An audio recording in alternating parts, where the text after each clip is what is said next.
Bom dia, boa tarde, boa noite, boa madrugada, galera. Como sempre, depende do local do mundo que você está vendo esse vídeo, do horário, como é que vocês estão.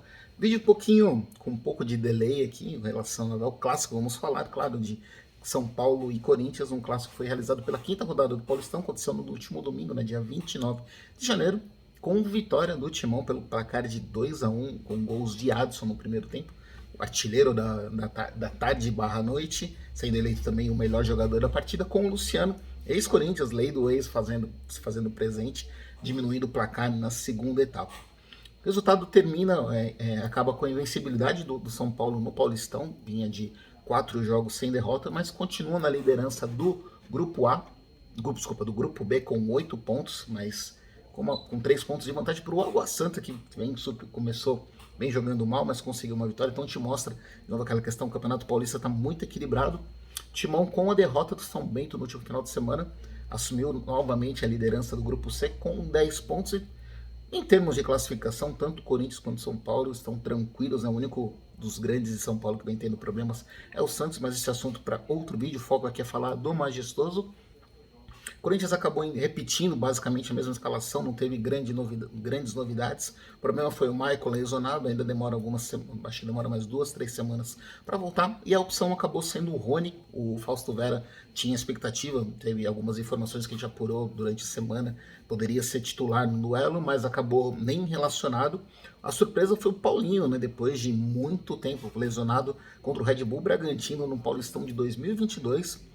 Foi relacionado, entrou na segunda etapa.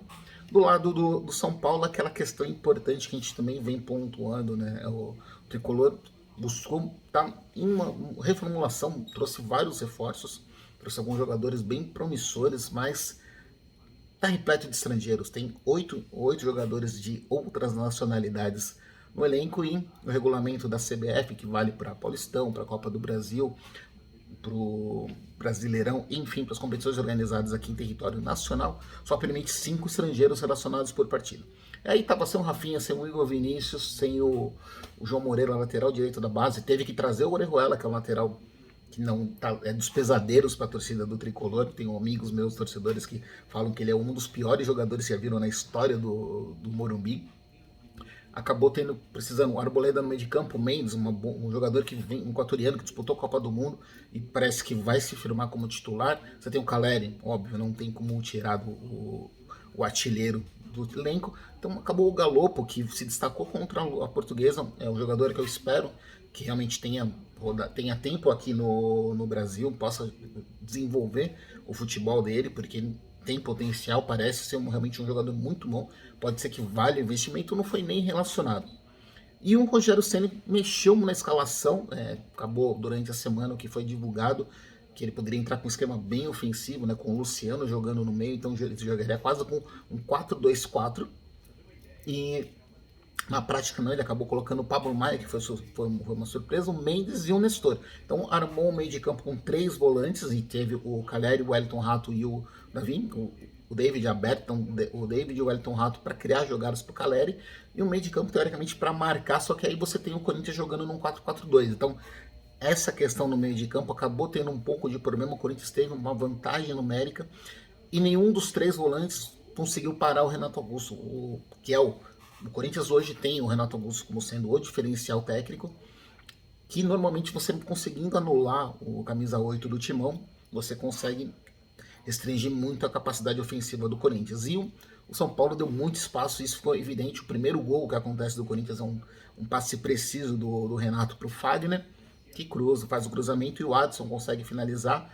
Um lance que, infelizmente, a gente precisa citar: o VAR no Brasil continua sendo uma novela para poder determinar o impedimento, se estava impedido ou não. Tinha um jogador do São Paulo que estava na parte de baixo, né? A jogada veio pelo lado direito do campo, no lado esquerdo, eu não lembro agora o nome do atleta que estava dando condição, não sei se ali era o Orejuela que estava, ou algum zagueiro do São Paulo. Enfim, o Fagner no começo da jogada tinha condição de jogo, gol corretamente marcado. Aí depois o Corinthians teve o Roger Guedes fazendo uma grande jogada pelo lado direito, em cima do Orejuela, acabou cruzando a bola pro.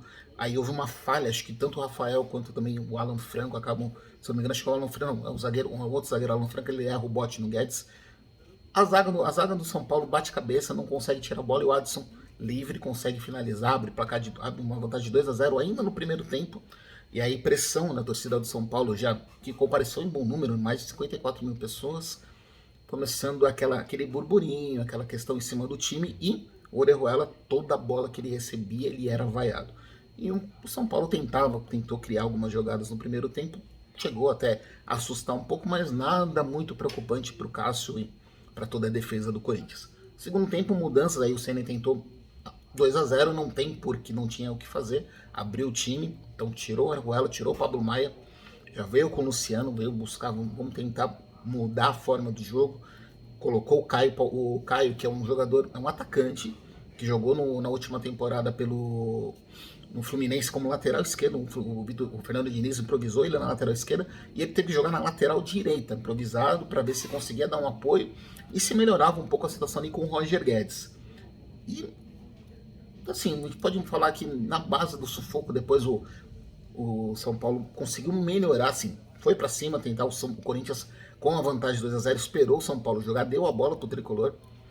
Cássio trabalhou, fez algumas defesas importantes, tem uma bola na trave do próprio Mendes, né, que assustou, mas tudo indicava que o Corinthians conseguiria a vitória com uma certa tranquilidade. O grande problema, né, que aí já aconteceu isso contra o Guarani e se repetiu contra o São Paulo. O Corinthians tem problemas quando o Renato Augusto cansa e você tira o Yuri Alberto, que saiu novamente ontem, o Corinthians acaba tendo problemas para segurar a bola no ataque. Então era um momento do jogo que o Corinthians precisava controlar o jogo, né, manter a posse de bola, não precisava sair em contra-ataque para fazer 3, 4 gols, era conseguir tocar a bola, rodar bem, coisa que esse elenco vem fazendo. O Corinthians tem um meio de campo com qualidade, vem conseguindo tocar, rodar bem a bola dentro do campo, não conseguiu fazer isso.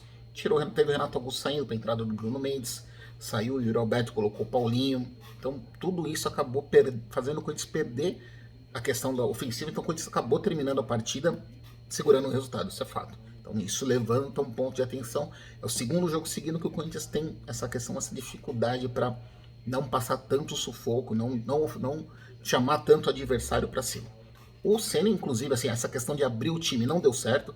O Luciano jogando como meia não rendeu, ele conseguiu dar espaço na hora que ele começou a jogar mais avançado, tanto que ele acabou colocando o Lisieiro, acabou colocando o Luan justamente para dar uma força na marcação, porque o São Paulo perdia, né? Em contra-ataques o Corinthians até chegava a criar um pouco de perigo, tinha algumas decisões importantes, o Corinthians conseguia resolver algumas jogadas, a gente até fala até uns 20, 25 minutos do segundo tempo, o Corinthians conseguiu até assustar, começar a chegar com perigo no ataque, no setor do ataque, mas não conseguiu efetivamente criar grandes chances.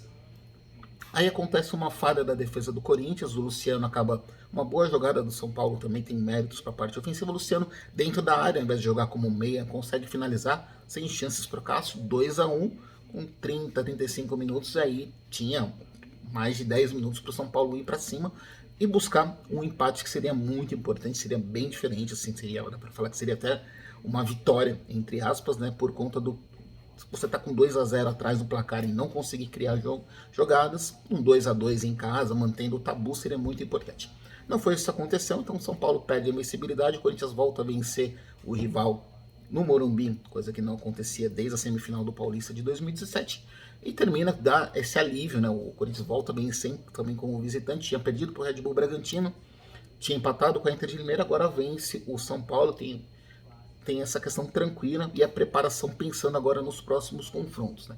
Do lado vencedor, do lado do Corinthians, é o confronto contra o Botafogo de Ribeirão Preto no próximo domingo, na Neoquímica Arena às 18h30. A expectativa é que o Fausto Vera volte, possa ser pelo menos relacionado. Então, o Corinthians tendo pelo menos opções, uma semana de descanso vai ser importante para o Renato Augusto, Fábio Santos, jogadores mais experientes, e para o Lázaro fazer mais alguns ajustes. A gente pode ver que a questão ofensiva já tem uma melhora. Ontem também deu para perceber o meio de campo já sem tantos buracos, já começando a se adaptar à ideia de sair do 4-3-3, que era o esquema que o Corinthians jogava com o Silvinho, com o Vitor Pereira, já faz bastante tempo, e mudou para um 4-4-2 com o Lázaro e já começou a ter o time mais compactado, mas claro, faltam muitos ajustes. O time passou meses jogando de uma forma, agora está há pouco mais de um mês jogando nessa outra formação, mas contra o São Paulo já teve uma melhora significativa, foi o que eu também comentei no último vídeo.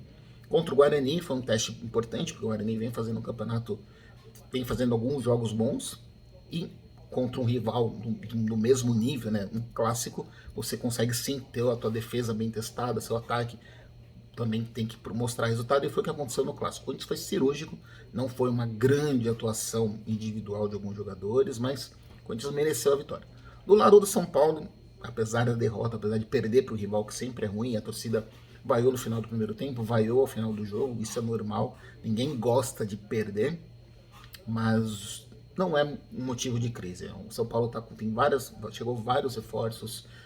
Você está falando de um time titular que tem várias mudanças, tem jogadores lesionados, mas tem muitos valores interessantes. Eu vou citar aqui um jogador que se destacou no América Mineiro no ano passado, que foi para o Lokomotiv, mas acabou não dando certo, que é o Pedrinho. Esse jogador ele ficou menos de 6 meses, se não me engano, acho que no futebol lá no Lokomotiv, chegou dando seu cartão de visita, fazendo gols, veio por empréstimo para o Tricolor, e pode ser um jogador que tem tudo para ser uma peça muito importante, questão de dribles, questão de velocidade, então vem deixando boas impressões. Agora o fato, São Paulo tem também uma semana de preparação, recuperar jogadores, encara também no domingo, às 16 horas, visita o Santo André, um duelo fora de casa, no Celso Daniel, então, no estádio no Bruno José Daniel, desculpa, pega o Santo André, e aí realmente é uma chance do São Paulo se recuperar, conseguir vencer novamente, de preferência vencer e convencer. Mais importante citar que o Santo André é o líder do grupo D, né, com 10 pontos, passou o Palmeiras, que vai jogar, passou o Palmeiras pelo menos temporariamente, não, o Palmeiras joga nessa próxima quarta-feira, o jogo adiado, né, por conta da Supercopa, mas é uma grande chance do Rogério Ceni já dar a resposta com uma semana de trabalho, mostrar que o clássico contra o Corinthians pode de repente ter sido só um acidente de percurso, e mais para frente, na reta decisiva, aí a gente pode ver novamente o Corinthians e São Paulo se enfrentando, e a gente pode ter uma outra ideia dos times já mais prontos, tanto a parte tática do Corinthians, que vem em ajustes, como também com o Ceni trabalhando mais com o elenco, definindo o time titular, e claro, tendo as opções, porque com lesões realmente é muito mais complicado estar falando sobre o time, sobre montar um time, ter uma forma de jogar. Beleza, galera? Para começar a semana é isso. Forte abraço, até mais.